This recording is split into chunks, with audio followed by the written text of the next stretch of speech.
ఈ పాలి ఏట గురి తప్పేదే లేదే. ఇక రాజులమ్మ జాతరే. దేని గురించి మాట్లాడుతున్నానో ఈ పాటకి అర్థమైపోయి ఉంటుందిగా. అదేనండి మన తండేలు. ఆల్రెడీ పాటలు రిలీజ్ అయ్యి పిచ్చి పిచ్చి హిట్ అయిపోయినాయిగా. అందుకే ఆ టీముని అందరినీ కలిసి ముచ్చట్లు పెట్టుకుందామా? సరే కలుద్దాం రండి. అయ్యో టీం ఏది, ఎక్కడ పోయారు? ఈ లవ్ బర్డ్స్ని పిలవాలంటే ఈ ఇన్స్టాగ్రామ్ భాషలోనే పిలవాలిగా. సరే పిలుద్దాం రండి.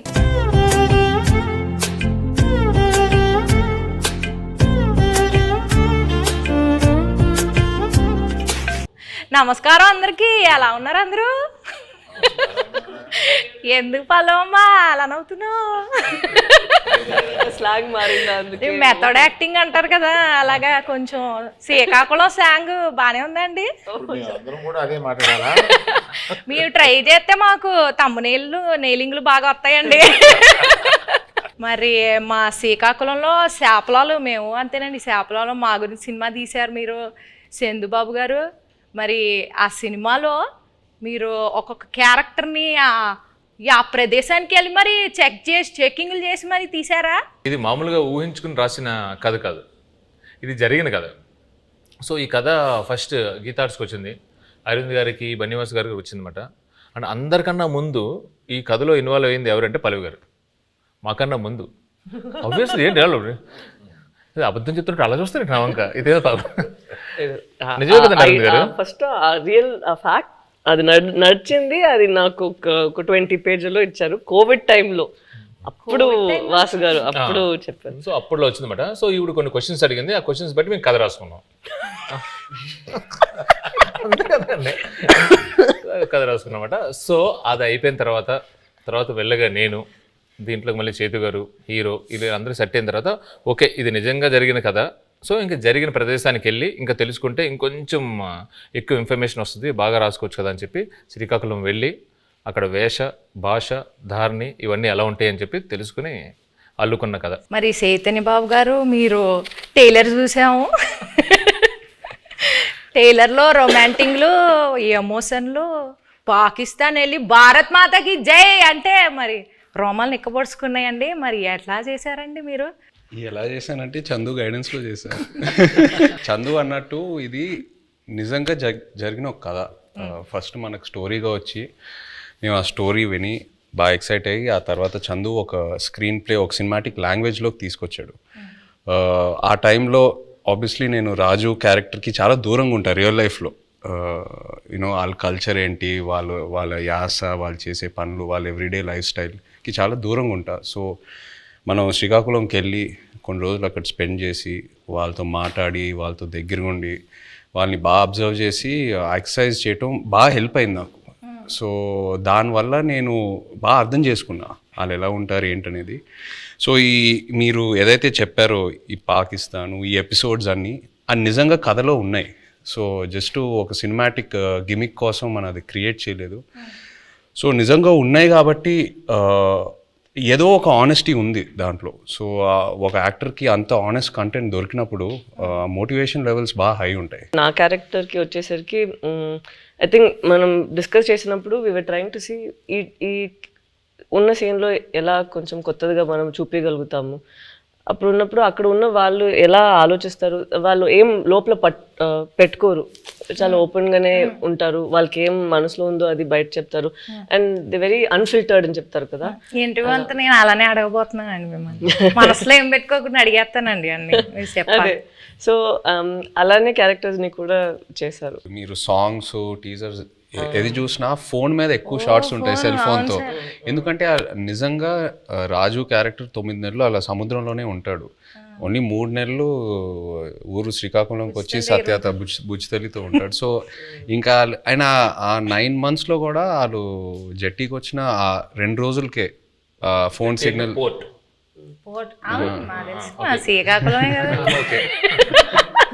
జట్టీకి వచ్చి ఆ 2 రోజులే ఫోన్ సిగ్నల్ ఉంటుంది. సో ఇవన్నీ నేను నిజంగా అక్కడికి వెళ్ళి వాళ్ళ ఎక్స్పీరియన్సెస్ విన్నప్పుడు ఎలా ఉంటారు అబ్బాయిలు అసలు ఇద్దరు ఇంత ప్రేమించుకొని పెళ్లి చేసుకొని ఇంత డిస్టెన్స్తో ఎలా మేనేజ్ చేస్తారు, ఎలా ఉంటారు అనేది అది చాలా చాలా పోయిటిక్గా అనిపించింది వాళ్ళ స్టోరీస్ విన్నప్పుడు. ఇప్పుడు నేను స్లాంగ్కి టాటా బాయ్ బాయ్ చెప్పేస్తానండి, ఎందుకంటే కొంచెం సీరియస్గా ఆడాల్సిన రౌండ్ ఇది. ఇక్కడ నుంచి నేను ఈ రౌండ్లో కొన్ని టాస్క్లు ఉంటాయి. సో ఫస్ట్ రౌండ్ ఏంటంటే నెట్ రౌండ్, వల గురించి. Second round campus round, boat round, tsunami round, anchor round, ఇలా 5 రౌండ్స్ ఉన్నాయండి. ఓకే, నెట్ రౌండ్, వల రౌండ్ అంటే మీ సినిమాకి రిలేటెడ్ ఎలిమెంట్స్తోనే మేము రౌండ్స్ క్రియేట్ చేసాం. సో ఫస్ట్ ఒక పెళ్లి చేయాలంటే 1000 అబద్ధాలు ఆడి పెళ్లి చేయాలంటారు. సినిమా తీయాలంటే కనీసం 100 అబద్ధాలైనా ఆడాలి కదా. సో అలా మీరు ఏ సిచ్యువేషన్లో ఎవరికి వలేశారు, ఎలా అబద్ధాలు ఆడి, అబద్ధాలు అంటే అబద్ధాలు కాదు, ఎలా మీ దారికి తెచ్చుకున్నారు సిచ్యువేషన్ని అని చెప్పేసి ఇది ఒక టాస్క్ అండి. So let's start the net round. Movie 1.5 years అయింది కదండి, ఆల్మోస్ట్ చాలా డేట్స్ రిక్వైర్మెంట్ ఉంటుంది కదా. సో మీరు హీరోయిన్ గారి డేట్స్ని ఎలా వలేసి తీసుకున్నారు అనేది క్వశ్చన్. కొన్ని వలలు ఎలా ఉంటాయంటే నిజం చెప్పి సరెండర్ అవడంలో వాళ్ళకి వల క్రియేట్ అవుతుందని అలాగే తెలియదు. చైతన్య గారి దగ్గరికి వెళ్ళి ఈ సినిమా మామూలుగా మీరు చేసే ఇతర సినిమాలకు కాదు, దీని చాలా టైం పడుద్ది, దీని ఎండ్ డేట్ ఎప్పుడు అని అడగకూడదు, దీనికి గడ్డం పెంచాలి, మేము చెప్పే వరకు మీరు ఆ గడ్డం తీయకూడదు, మాకు బేసిక్గా మీ క్యారెక్టర్లో చాలా బాగుంటారు కానీ ఈ 2 కండిషన్లకు మీరు ఒప్పుకుంటారా లేదా అని డౌట్ ఉండి మా వాళ్ళు ఎవరు మాట్లాడకుండా నన్ను ముందుకు తోశారు, అందుకు నేను వచ్చాను మీ దగ్గరికి అని అన్నాను. అసలు అరవింద్ గారు ఇంత ఇంట్రెస్ట్గా ఇలాగ అసలు నన్ను ఎండ్ డేట్ కూడా అడగకంటే అసలు చాలా బడ్జెట్ పెట్టుకుని చాలా బాగా తీయాలనుకుంటున్నారు అన్న ఇంప్రెషన్లో పడిపోయాడా నా వల్ల అనేది నాకు అర్థమైంది.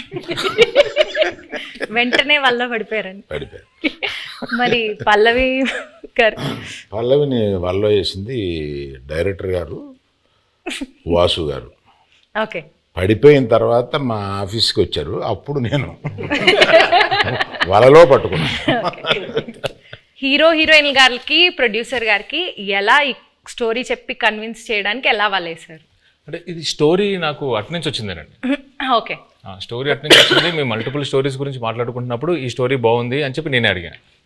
సో అలా వచ్చింది. అండ్ నాకు ఈయనకి చదువు గారికి ఎప్పటి నుంచో లాంగ్ టర్మ్ నుంచి ఉంది, ఇది బాగుంటుంది అని చెప్పి మేము డిస్కస్ చేసుకుని ఎస్ ఇది మేము చేస్తున్నామని వచ్చింది. ఇప్పుడు వాళ్ళ కాన్సెప్ట్ ఏంటంటే సరే అంటే అరవింద్ గారు కూడా నాకు చెన్నై పంపించారు అనమాట.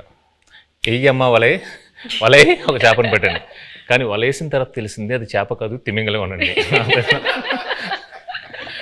పల్లవి గారు మీరు చెప్పలేదు. నాకు వల్ల ఏం లేదు, వలే లేదు, అందరికి తెలుసు ఇక్కడ ఉన్న వాళ్ళకి వల్ల ఏం లేదు. వాళ్ళలోనే ఉన్నాం. So next round boat round అండి.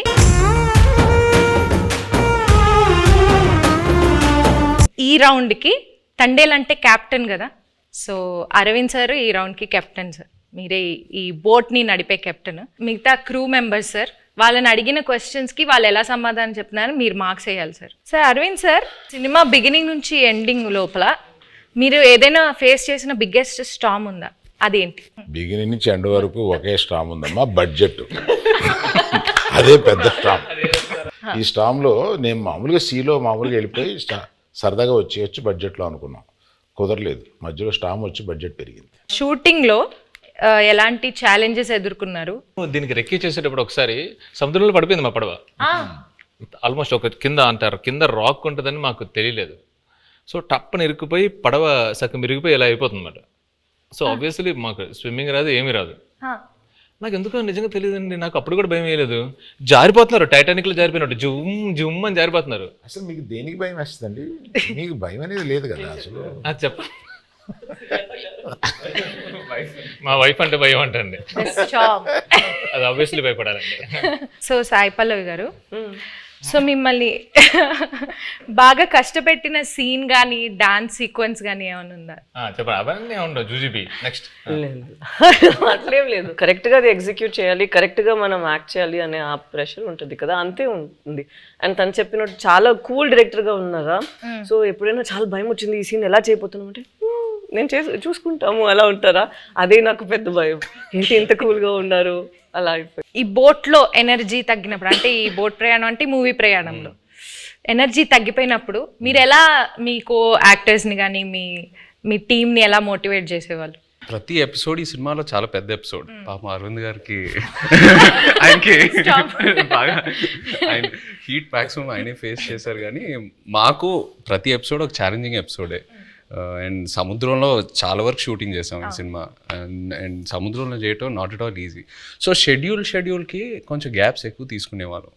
మీరు ఆ పెద్ద బోట్లో ఉంటే లైఫ్ బోట్లో, పెద్ద బోట్ సింక్ అవుతూ ఉంటే లైఫ్ బోట్లోకి ఎక్కాలన్నారు కదా. నాకు ఆ సిచ్యువేషన్ వచ్చుంటే, నేను పెద్ద బోట్లో ఉన్నా, స్టామ్ వచ్చింది, నేను చందుకు ఫోన్ చేస్తా, చందు నన్ను కాపాడు చందు అంటే, తను ఒక లైఫ్ బోట్లోకి వచ్చి నన్ను లైఫ్ బోట్లో పెట్టి తను వెళ్ళిపోతాడు. నన్ను మధ్యలో ఆ లైఫ్ బోట్లో వదిలేస్తాడు. I will come in some time, మీరు అక్కడే ఉండండి, నేను కొన్ని రోజుల్లో వస్తా, డోంట్ వరీ. అక్కడే ఆ లైఫ్ బోట్లో నాకు స్నాక్స్, ఒక ఎంటర్టైన్మెంట్ అన్నీ నన్ను కంఫర్ట్గా పెట్టి నేను వస్తా. ఒక 1-2 monthsలో వస్తా, వచ్చి పికప్ చేసుకుంటా. అంత కూల్గా ఉంటాడు మా చందు. సో మీరు మధ్యలో వదిలేస్తారు అలాగా? మధ్యలో వదిలేదండి, ప్రిపరేషన్ కోసం,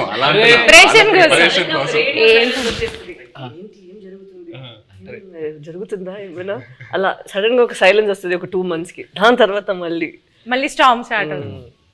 మేము కలెక్ట్ చేసిన ఇన్ఫర్మేషన్తో కానీ మేము రాసుకున్న స్టోరీలో ఇంటర్వల్ కంప్లీట్ వేరండి. ఒకసారి మళ్ళీ మనం వెళ్ళినప్పుడు మొత్తం అంతా అక్కడ శ్రీకాకుళం వెళ్ళి మొత్తం రీసెర్చ్ చేస్తున్నప్పుడు ఇంకా డీప్ అండ్ డెప్త్గా ఆ 22 మందిని కూర్చొని వాళ్ళని వీళ్ళని అడిగితే, అప్పుడు వాళ్ళు అక్కడ ఫిషింగ్లో ఉన్నప్పుడు వాళ్ళకి ఒక 2017లో ఒక స్టార్మ్ వచ్చింది. నిజంగా వాళ్ళ పడవలు ఎలా అయ్యాయి, ఒక పెద్ద కార్గో షిప్ ఎలా వచ్చింది, దాన్ని ఎలా ఫేస్ చేశారు, ఇవన్నీ విన్న తర్వాత అప్పటికే బడ్జెట్ ఫిక్స్ అయిపోయింది.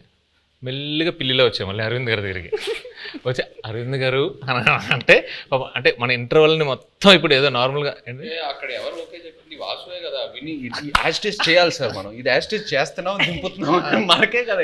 అవును చెప్పింది. నా దగ్గరికి వచ్చి అప్పుడే ప్రపోజల్ చెప్పారు, మీరంతా డిసైడ్ చేసుకున్నా వాసు అక్కడ ఫిక్స్ అయినారంటే, అమ్మా సూపర్ అంతకన్నా అని చెప్పాము. అప్పుడు ఆ స్టార్మ్ సీక్వెన్స్ వచ్చింది. మెల్లగా మా ఛాంబర్ రూమ్ ఒకటి ఉంటుంది, మాకు ఏం మాట్లాడుకున్నా కమ్ టు ది రూమ్ అన్నట్టు.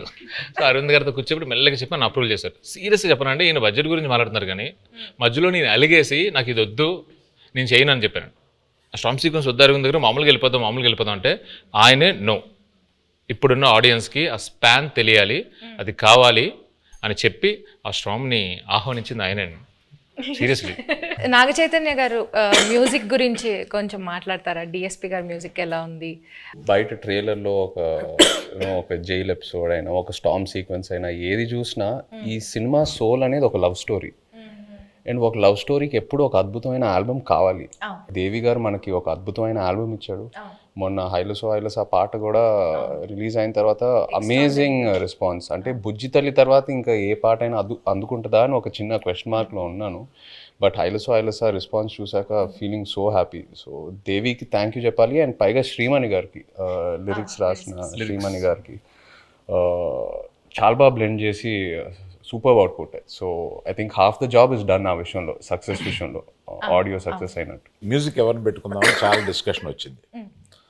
దేవిప్రసాద్ని పెట్టుకుందామని వస్తే నేను వద్దన్నాను దేవిప్రసాద్. ఎందుకంటే పుష్ప మాది ప్యారలల్గా వెళ్తుంది.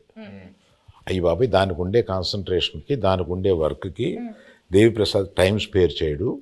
దేవిప్రసాద్ నాకు చిన్నప్పటి నుంచి తెలుసు. మా ఫ్రెండ్ కొడుకు బాగా బోల్డ్ సినిమాలు చేశాడు. మా ఇద్దరికి అసలు మామూలుగా బయట ఎక్కడన్నా కనిపిస్తే మేము లవర్స్ కావలించున్నట్టు కావలించుకుంటాం. అంత ఇష్టం నాకు. కానీ ఈ సినిమా కరెక్ట్ కాదా అని ఇలాగా సందేహపడుతూ రోజు డైనింగ్ టేబుల్ బన్నీతోటి, రే ఈ మ్యూజిక్ ఒకటి కన్ఫ్యూజింగ్గా ఉంది, ఎవరిని పెట్టుకోవాలి ఏంటి అని అంటే, దేవి అని ఎందుకు అనుకోండి, మీ పిక్చర్లో లాగేస్తారు మీరు మొత్తం, మాకు టైం స్పేర్ చేయరు, ఇంకా అదే ఇంత నిన్ను అడిగి డైరెక్టర్ని అడిగి మేము ఆయన్ని టైం తెచ్చుకోండి, మాకు వద్దు, అలా వద్దు అన్నాను. లవ్ స్టోరీ అన్న తర్వాత దేవి ఆలోచించక అన్నాడు. So some credit inside back side of the decisions ఇవి కూడా ఉంటాయి. I don't know whether I will get the chance to acknowledge this. ఇప్పుడు అందరూ ఒక just 1 word about the movie ఒక్క వర్డ్లో డిస్క్రైబ్ చేయాలంటే ఏం చెప్తారు సార్? దుల్లగొట్టేస్తాం. రాజులమ్మ జాతర. పల్లవి గారు మీరు నీ బొందలో ప్రేమ. తిడుతున్నారు అనుకున్నారు. ఉంటావా వెళ్ళిపోతావా? అలా అలా మీకు పైకి కనిపించే బుజ్జితల్లి కాదండి, వెనకుంట చూడండి గాజులమ్మ జాతర ఉంటది. మీ డైలాగ్ చెప్పండి. అదే డైలాగ్, చెప్పండి, మీరు చెప్పండి. మీ బొందుల ప్రేమ. అయ్యో, మీ కాదు, మీ బొందుల ప్రేమ. Thank you sir. మీరు 1 word లో ఎలా డిస్క్రైబ్ చేస్తారు? I'm confident it will become another feather in Geetha's cap. ఒక్కసారి వెనక్కి తిరిగి మూవీ జర్నీని చూసుకుంటే కనుక మీరు మర్చిపోలేని మెమరీ ఏదైనా ఉందా? Starting with Aravind sir. Chaitu నాకు తెలుసు, చైతుతోటి నా ప్రయాణం ఉంది. చైతు అంటే ఎటువంటి వాడు ఏంటి, మా ఇద్దరికి ఒక కనెక్ట్ ఉంది. నాకు సాయి పల్లవి అంటే చాలా ఇష్టం. ఇది ఫస్ట్ సినిమా అప్పుడే ఒకసారి కావలించుకుని మెచ్చుకుని వెళ్ళిపోయాను ఒక ఫంక్షన్లో, అంతే. తర్వాత నాకు కనెక్ట్ లేదు. ఫిదాలో తర్వాత లేదు. తర్వాత దగ్గరికి వచ్చి చేసిన తర్వాత నేను మామూలుగా నేను చాలా ప్రేమించేశాను ఆ అమ్మాయిని. నాకు పర్సనల్గా చాలా క్లోజ్ అయిపోయింది. పట్టుకుని నేను నా కూతురు లాంటి దానివి అన్న ఒక ఎమోషన్ తీసుకురాగలిగింది నా దగ్గర నుంచి. She's that transparent. అమ్మాయి మ్యాక్సిమం నాకు బాగా నచ్చింది ఏంటంటే grey is very less, which is not common. She is more black and white. Thank you. So మర్చిపోలేని memory my relationship with Saipal. Saipal మీరు చెప్పండి విజయ్ గారు. నాకు ఈ సినిమాయే ఒక జర్నీ నిజంగా చెప్పాలంటే. ఈయన వెరీ పాజిటివ్. అంటే అందరం జోకింగ్గా మాట్లాడుకుంటాము, 1.5 years షూట్ చేసాము అది ఇది అని. బట్ వెరీ రేర్లీ మనకి ఇలాంటి సబ్జెక్ట్స్ దొరుకుతాయి. ఒక కొన్ని రియల్ ఇన్సిడెంట్స్ బేస్ చేసుకొని ఇన్స్పైర్ అయ్యి హ్యూమానిటీ మీద కొన్ని సబ్జెక్ట్స్. అంటే నాకు లవ్ స్టోరీస్ అంటే బాగా ఇష్టం. బట్ ఈ సినిమాలో ఏంటంటే ఒక కపుల్ మధ్యన ఉన్న ప్రేమ అది ఆనెస్ట్గా ఉంటే ఎంత దూరం వరకైనా వెళ్ళొచ్చని, ఏ ఛాలెంజ్ అయినా ఫేస్ చేయగలుగుతాము. ద పవర్ ఆఫ్ లవ్ ఈ సినిమాలో బాగా హైలైట్ అవుద్ది. అండ్ లవ్ అనేది జస్ట్ హ్యాపీనెస్సే కాదు, లవ్లో పెయిన్ కూడా ఉంటుంది. అండ్ ఈ సినిమాలో అది బాగా ఎక్స్ప్లోర్ చేసాం. పుట్టింగ్ దట్ అసైడ్, ఈ 1.5 years ఈ ట్రావెల్ అంటే మా టీంతో, అరవింద్ గారితో, పల్లవి గారితో, చందుతో, అందరితో ట్రావెల్ చేస్తూ ఇంకా ఒక 1 month షూటింగ్ పెడితే నేను హ్యాపీగా వస్తాను. అందరూ కొడతారు కానీ, బట్ అంత అంటే ఇంకా చేయాలని కొన్ని సినిమాలకి అలా అనిపిస్తూ ఉంటుంది. ఎక్కడ సమ్మర్లో రిలీజ్ చేద్దామన్నారు.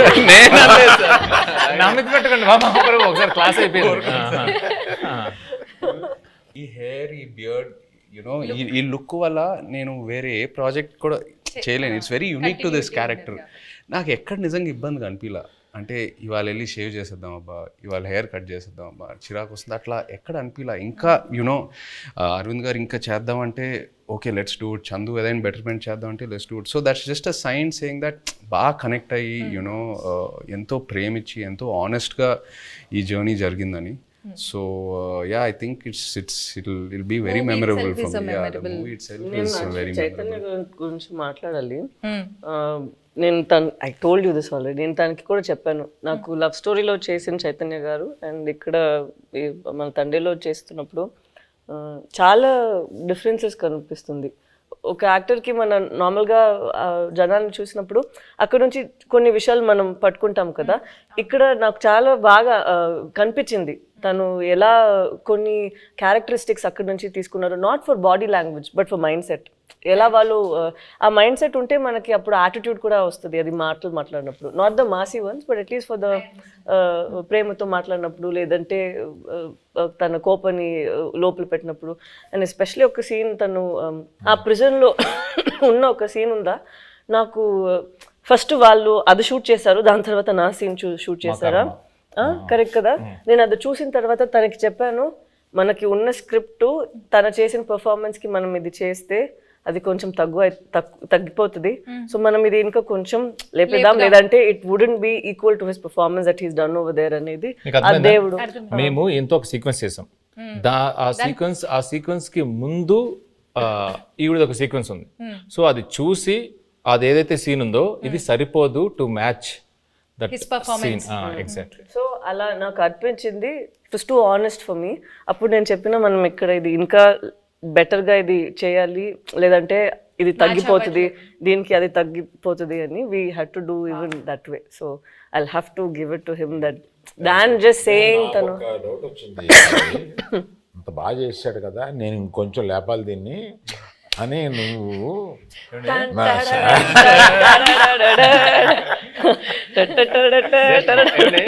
అరుణ్ గారు ఇక్కడ సరదాగా హాహాహా మాట్లాడుకున్నాం. ఒక్కసారి ఇమాజిన్ అండి, సెట్ లో నాకు రామోజీ ఫిల్మ్ సిటీలో వాకింగ్ చేసుకుంటూ అటు ఇటు తిరుగుతూనే ఉన్నాను. ఇంకా నయం జేబులో చేతులు పెట్టుకున్నా. సీరియస్లీ ఈయన ఒకటే డైలాగ్ ఉంటుంది స్ట్రాంగ్ గా, మీరు అంత స్ట్రాంగ్ గా రాయాలనగానే నేను పొంకాలు రాసేవాడిని. లేదు తను 2 pages కి రాసారా, నేను చెప్పిన అక్కడ ఒకే మాట అన్నారు, నాకు గుండెలు చాలా పెయిన్ వచ్చింది, అది ఎంత బాగుంది, మనం కూడా అంతే ఒక పంచ్ ఇద్దామని నేను అడిగితే 2 pages ఉందండి. అలా ఏం లేదండి, అది నైట్ షూట్. తను చెప్పింది కాబట్టి నేను ఒక విషయం ఆనెస్ట్ గా చెప్పాలి తన గురించి. చెప్పింది కాబట్టి చెప్పండి. ఆపర్చునిటీ తీసుకుందామని అంతే. తీసుకోండి. ఇప్పుడు వరకు నేను పనిచేసిన ప్రతి కో యాక్టర్తో ఎవరో నాకు ఫోన్ చేసి నా సీన్ గురించి డిస్కస్ చేయలేదు. పల్లవి ఫుల్ స్క్రిప్ట్ తీసుకుంటుంది and she call me once before a schedule and discussed about my scenes. అది నాకు చాలా ఇన్స్పైరింగ్ అనిపించింది ఆనెస్ట్లీ. కొంతమంది మేబీ అది టూ మచ్ ఇన్వాల్వ్మెంట్ అలా అంటారేమో కానీ జోక్స్ అపార్ట్ అది మనకు ఒక యాక్టర్కి నంబర్ ఆఫ్ పర్స్పెక్టివ్స్ ఉన్నప్పుడు ఆటోమేటిక్లీ మన మైండ్ ఇంకా బాగా పనిచేస్తుంది and it pushes us to perform better. So అది తను ఫోన్ చేసినప్పుడు నాకు చాలా హ్యాపీ ఫీల్ అయ్యాను. ఇద్దరు మూవీలో ఎంత ఇన్వాల్వ్ అయ్యారో అర్థం. మనం అందరూ చేసింది ఫస్ట్ మూవీ వస్తుంది, దాని తర్వాతే మన అందరికి మూవీ జనాలు చూస్తారు కదా, జయ్ గారు పల్లవి గారు అలా ఏం లేదు. సో అక్కడ చూసినప్పుడు ఎంత ఇంపార్టెంట్ మా ఇద్దరిది పోర్షన్, అంతే ఇంపార్టెంట్ తన పోర్షన్ కూడా. సో అప్పుడు ఏమైనా నాకు డౌట్స్ ఉంటే ఏదో ముగ్గురు దగ్గర ఫస్ట్ ఇక్కడ పోతుంది, దాని తర్వాత తను కొంచెం సేపు తీసుకుంటారు రాయడానికి, ఇక్కడ నేను ఒక కాల్ పెడతాను, దాని తర్వాత ఫైన్ గా అరవింద్ గారు. పల్లవి చందు దగ్గరికి వెళ్తుందంటే డౌట్ కోసం నేను ఇంకా లంచ్ బ్రేక్ తీసుకొని శుభ్రంగా ఒక హాఫ్ అన్ అవర్ మ్యాప్ వేసి క్యారవాన్ లో అప్పుడు బయటకు రావచ్చు, ఇంకా అప్పుడే డిస్కషన్ క్లోజ్ అవుతా ఉంటుంది. ఇప్పుడు చెప్తుంది అంత పెన్సిల్ తో రాయాలంటే పక్కన షార్ప్నర్ ఇంపార్టెంట్ మేడం. చెక్కి రాసి చెక్కి కదా స్క్రిప్ట్ కి మనం చేసినకి ఏం డిఫరెన్స్ లేదు. అక్కడ ఏంటంటే లేదు పర్ఫార్మెన్స్ లో మనం ఏం బయట ఇప్పుడు ఇలా ఇంత సీన్స్ ఉంది, అది మనం క్రష్ చేసి ఒక చిన్న పంచ్ లాగా చేసేద్దాం అంతే. మీరందరూ సడన్ గా ఈ సెషన్ నా గురించి పెట్టిన టైం ఉంది, అదేం లేదు, అదేం కాదు. He didn't sign any other film. నేను ఎప్పుడు తను అడుగుతాను, బికాస్ లవ్ స్టోరీ టైంలో also we'd ask what you doing next అని. ఇప్పుడు నేను అడిగినప్పుడు కూడా నేను తండేల కోసం వెయిట్ చేస్తాను, వచ్చిన తర్వాత చూద్దామని. అప్పట్లో ఆ రోజు మనం రిలీజ్ రోజు చెప్పాము కదా, ఆ రోజు వరకు ఇదే తన ఆన్సర్, మనం చూద్దాం తండేలు వస్తుంది దాని తర్వాత. So such nice approach where you completely surrender ఒక ఫిల్మ్ కోసం. అది సరెండర్ చేసి ఎన్ని రోజులు, ఒక ఇయర్ తీసుకుంటుందా ఓకే అని తను వదిలేయడం నాకు it was very surprising. Next producer use to contact me, not him. Sir మీది ఎప్పుడో వద్ది, మేము రిలీజ్కి 10 రోజుల ముందు కూడా షూటింగ్ చేస్తాము, నా రిలీజ్ డేట్ చూసి మీరు అనుకోండి తప్ప నేనేమి కమిట్ అవ్వను. వై డూ థింక్ తన పెళ్లి కోసం, తను ఇప్పుడు ఇంటర్వ్యూ కోసం జుట్టులు దాడి దాన్ని కట్ చేయకుండా ఇలా ఉన్నారు? ఎప్పుడు ఏం వచ్చేస్తుంది, ఎప్పుడు మనం షూట్కి వెళ్ళాలి అని ఇలాగే వదిలేస్తారు. నేను పెళ్ళికి వెళ్ళి వీళ్ళు కింద కూర్చుంటారు కదా, వంగి అక్షంతలు వేస్తున్నాను. పరిచయం చేశాడు ఈయన, అంటే తెలుసు అన్నట్టుగా ఆమె చూసింది. I have a question sir అంది, పెళ్లిపేటల మీద. ఇదేంటి question? when do you show the face of my husband, sir? అంటే గడ్డం ఎప్పుడు తీస్తా,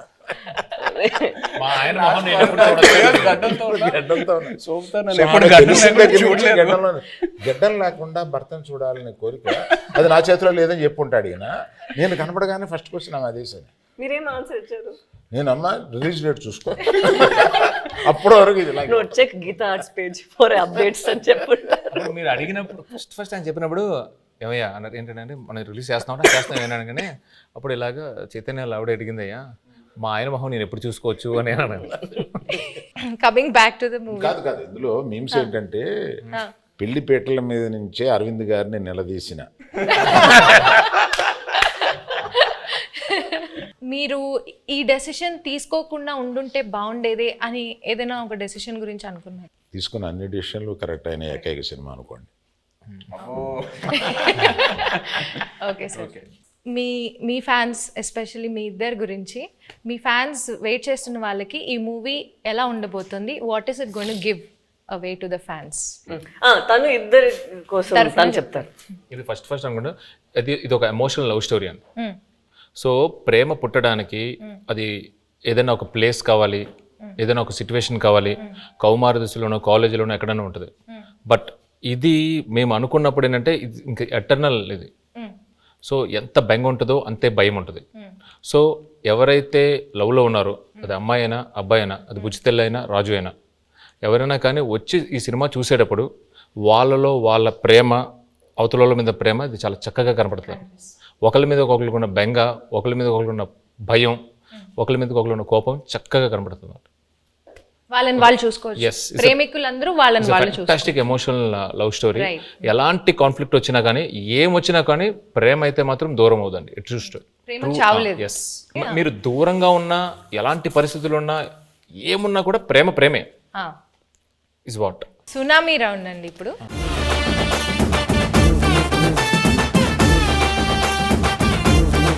సునామీ రౌండ్లో ఏంటంటే ట్రూత్ ఆర్ డేర్ అన్నమాట ఇది. సో మీరు ఆన్సర్ చెప్పలేకపోతే డేర్ చేయాల్సి వస్తుంది. సాయి పల్లవి గారు తండేల్లో బాగా యాక్ట్ చేశారా, లవ్ స్టోరీలో బాగా యాక్ట్ చేశారా? సాయి పల్లవి గారు తండేల్లో ఇంకో క్వశ్చన్ ఉంది, ఆప్షన్ కావాలా? ఇవ్వండి. మల్టీ స్టారర్ మూవీలో యాక్ట్ చేయాలంటే అల్లు అర్జున్ గారితో చేస్తారా, అక్కినేని అఖిల్ గారితో చేస్తారా? అఖిల్తో ఆల్రెడీ మనంలో ఒక స్క్రీన్ స్పేస్ షేర్ చేసాం కాబట్టి డెఫినెట్లీ అల్లు అర్జున్ గారితో చేయటం will be a good opportunity. Sai Pallavi garu, మీ ఫేవరెట్ కోస్టార్ ఇన్ తెలుగు మళ్ళీ వర్క్ చేయడానికి, అంటే మీరు ఇప్పటిదాకా యాక్ట్ చేసిన వాళ్ళలో మళ్ళీ ఎవరితో వర్క్ చేయాలనుకుంటున్నారు? The rapport that I have Chaitanya గారితో ఉన్నది చాలా కంఫర్టబుల్. ఓపెన్, తను ఏం అనుకుంటారో లేదో, but he'll always have a face where is very understanding and very compassionate. So I think Chaitanya garu. Okay, but మళ్ళీ అంటే కొంచెం స్పేస్ ఇచ్చి మళ్ళీ చేద్దాం. తనకి పాపం 1 year నుంచి నేను పల్లవితోనే ఉన్నాను, బోర్ కొట్టింది, అలా అవ్వకూడదు కదా. సో కొంచెం స్పేస్ ఇచ్చి దాని తర్వాత I'll make him miss me and then I'll come and work with him. So Chandu గారు, పర్ఫార్మెన్స్ వైజ్ సాయి పల్లవి గారు బాగా చేశారా, నాగ చైతన్య గారు బాగా చేశారా? ఒక్కళ్ళని పిక్ చేయాలంటే ఎవరిని పిక్ చేస్తారు? తననే పిక్ చేస్తారు. నేనే ఇద్దరు మధ్య చాలా బాగా రెండు నేమ్స్ లో ఒక్కళ్ళని పిక్ చేయాలి. ఓకే, లేకపోతే మీకు డేర్ కూడా ఉంది. డేర్ ఏంటో చెప్పనా? చెప్పండి. ఓకే, మీ వైఫ్ కి కాల్ చేసి బుజ్జి తల్లి 2 lines ఏం మాట్లాడకుండా ఫస్ట్ ఆ 2 lines పాడాలి. హలో బుచ్చితల్లి వచ్చేస్తున్నానే, కాస్త నవ్వే. నవ్వండి. How sweet, సుజాత గారు, we miss you. అవునా? Hi hi. హాయ్ అండి. నా గుండె టక కొట్టేసుకుంటుంది. ఏమన్నానన్నా? ఓకే, నేను మంచిదాన్నే కదా, వాళ్ళకి తెలుసు.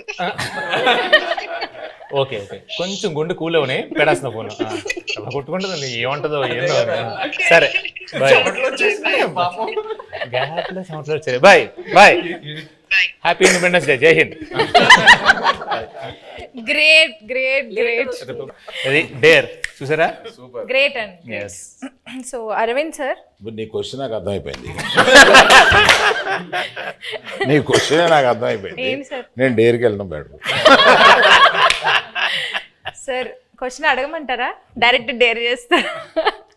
ఓకే, ఇప్పుడు పుష్ప 2 అండ్ తండేలు ఒకసారి రిలీజ్ అవ్వలా, బట్ ఒకవేళ అయ్యుంటే మీరు ఫస్ట్ ఏ సినిమా చూడడానికి వెళ్తారు? అందుకనే డేర్ అన్నాను.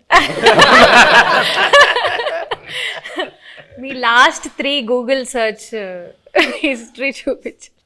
Claude AI. ఏంటి సార్? క్లాడ్ ఏఐ అంటే ఏఐలో కొత్త ఇంజన్ Oh వచ్చింది. my God. సో ఆ క్లాడ్ ఏఐలోకి వెళ్ళి ఏదో ఎతికాను అనమాట. Okay. అది first. Vande Mataram express between Jammu and Kashmir, how long it takes? ఇప్పుడు కొత్తగా వేస్తారు కదండి బ్రిడ్జ్. నిన్న వేశారు కదా. Distance between Vaishno Devi Katra and Jammu ఓ మిగతా డిలీట్ చేస్తారండి. యాజ్ ఇట్ ఈస్ ఇది తీసుకోవచ్చు. అంటే డిలీట్ చేస్తే అవే ఉంటాయి కదండి. లేదు ఇప్పుడే నా చేతికి వచ్చింది కదా, స్క్రీన్ షాట్ తీసుకోమని ఇవ్వమనా. నెక్స్ట్ చదవండి, అది హైలైట్. నేను అందరూ డ్యాన్స్ బాగా చేసావు అని అంటుంటే నాకు అప్పటికి రాలా, ఇంకా క్లిప్ రాలా. ఆ క్లిప్ కోసం ఎత్తిగాను Allu Aravind dance. Sir Aravind sir, మీకు ఒక చిన్న ప్రశ్న సార్. ఇప్పటిదాకా గీతా ఆర్ట్స్లో ప్రొడ్యూసర్ నేమ్లో మీ పేరు ఉంటుంది, బట్ ఈ సినిమాకి బన్నీవాస్ గారి నేమ్ ప్రొడ్యూసర్గా పడి మీది సమర్పించులో వస్తుంది కదా, దీని వెనకాల ఉన్న రీజన్ ఏంటి? వెల్ థాట్ రీజన్ ఏమి లేదమ్మా. For this I have done lot, made a huge journey, very successful. Now I have to give space to the people in Geetha Arts next to me. నా తర్వాత గీతా ఆర్ట్స్లో బన్నీవాసు, విద్యామాధురి వీళ్ళు ఉన్నారు. I have decided unless there is a huge demand that my name should be there, I feel that I should give the space to the next people. And Vasu is a very sensible colleague to me. నేను ఇప్పుడు నా ఆఫీస్లో పనిచేస్తున్నట్టుగా feel అవును. అతను నాకు ఏదైనా సలహా కావాల్సి వచ్చినా అతను అడుగుతాను. So I got so much. అతను తీసుకొచ్చాడు ఈ సబ్జెక్టు, శ్రీకాకుళంలో ఎవరిదోనండి ఈ సబ్జెక్ట్ అని తీసుకొచ్చి నాకు వినిపించాడు. దాని గురించి కూర్చోబెట్టి వర్క్ చేయడం కానీ, తర్వాత ఆ డైరెక్టర్ గారితో కూర్చోబెట్టి ఆయన వాళ్ళిద్దరూ ఒక షేప్ చేసి తీసుకొచ్చి నాకు ఇలా ఉంటే ఇక్కడి నుంచి మళ్ళీ ఇంప్రూవ్ చేస్తాము అని ఇట్లాగా బేసిక్ వర్క్ ఆయన చేశాడు. He happen to be good friend of Chaitanya also. And ఈయనకి చాలా రోజుల నుంచి పరిచయం ఉంది. So better he comes forward and interacts with all these people and make the film for me అని అనుకున్నాను. That's it. And he is a partner also in this film. Anchor round అంటే తెలుగులో లంగర్ అంటారు కదా, so langar round. But anchor అంటే నేను కూడా ఇవాళ యాంకరే కాబట్టి నాకు తగ్గట్లుగా కొన్ని క్వశ్చన్స్ అడుగుదాం అనుకుంటున్నాను. సో మీ టీంలో ఒకళ్ళ గురించి ఒకళ్ళకి ఎంతవరకు తెలుసు అనే ఒక చిన్న ఎలిమెంట్ని బేస్ చేసుకొని క్వశ్చన్స్ ఉంటాయి. సో ఫస్ట్ చందు గారు, చేయి గారి ఫస్ట్ ఫిల్మ్ రిలీజ్ డేట్ ఏంటి? September 2nd, 2009. వావ్, వరుస పెట్టి అన్ని చెప్పేస్తా. Wow, okay. ఈ ప్రశ్న లీక్లే ఉంది. గూగుల్ సరే ఇప్పుడు నేను నాగార్జున గారికి ఈ వరుస పెట్టి చెప్పేయమంటారా? టక్క టక్క టక్క టక్క కోపం రాదా? లీక్ అంట, లీక్ అది ఎంత తప్పండి. ఫస్ట్ ర్యాంక్ స్టూడెంట్ ని కాపీ కొట్టి పాస్ అయ్యంటే ఎంత బాధ. అల్లు అరవింద్ సార్, నాగ చైతన్య గారి బర్త్ డేట్ గుర్తుందా? తెలియదు అనుకుని అడుగుతున్నావు కదా, తెలుసు. 23rd November. ఏయ్ come on. Great sir, great. Naga Chaitanya garu, Geetha Arts Akkineni ఫ్యామిలీలో ఎవరితో ఫస్ట్ మూవీ చేశారు అండ్ ఆ మూవీ పేరేంటి? తాతగారితో చేశారు ఫస్ట్ మూవీ ఫ్యామిలీలో, మెకానికల్. కరెక్ట్. సాయి పల్లవి గారు, నాగ చైతన్య గారిది తండేల్ ఎన్నో మూవీ? దేవుడా, ఆయన ఇచ్చిన ఆన్సర్ లో ఉంది, చెప్పండి. 25th, నా బర్త్డే చెప్పారు కదా, 23rd, ఇంకెందుకు 23rd. సో ఫైనల్ గా ఒక్క డైలాగ్ తో ఈ మూవీకి ఆడియన్స్ అందరినీ పిలవాలంటే ఆ డైలాగ్ ఎలా చెప్తారు? ఒక్క డైలాగ్. ఈ పాలి ఆట గురు తప్పేదే లేదేస్, February 7th రాజులమ్మ జాతరే. Thank you so much, thank you.